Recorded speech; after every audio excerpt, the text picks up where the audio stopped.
Salut les créatures merveilleuses! Est-ce que vous connaissez la différence entre l'espérance et la foi? Personnellement, j'ai pris du temps à comprendre ce que c'était réellement la différence. Et si j'ai bien compris une chose, c'est que ce sont deux notions très importantes pour apprendre à naviguer notre confiance et notre attente, que ce soit dans la vie de tous les jours ou dans notre vie spirituelle.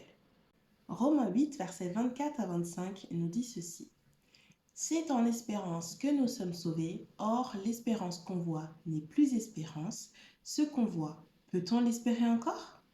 Mais si nous espérons ce que nous ne voyons pas, nous l'attendons avec persévérance. En fait, l'espérance, il y en a deux. L'espérance passive et l'espérance active. L'espérance passive, c'est le fait d'attendre un événement, d'attendre qu'un objectif se réalise sans pour autant se mettre à l'action, sans pour autant aller faire les démarches pour que cet objectif se réalise. Par exemple, tu vas attendre le week-end, mais tu ne vas pas forcément planifier d'activités, etc. pour le week-end. Tu veux te reposer, mais tu ne vas pas chercher forcément qu'est-ce que tu peux faire pour te reposer vraiment bien, mis à part dormir.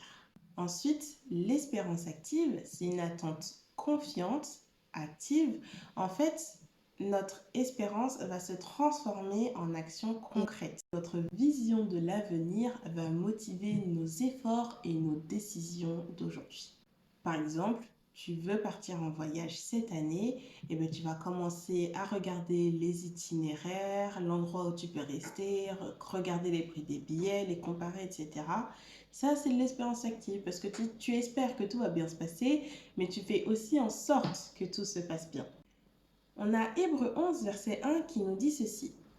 Or, la foi, c'est l'assurance des choses qu'on espère, la démonstration de celles que l'on ne voit pas. En fait, alors que l'espérance active combine l'attente et l'action, la foi, elle, va transcender cette attente. En fait, tu n'attends pas seulement une bénédiction, tu crois que la bénédiction est là et qu'elle t'attend.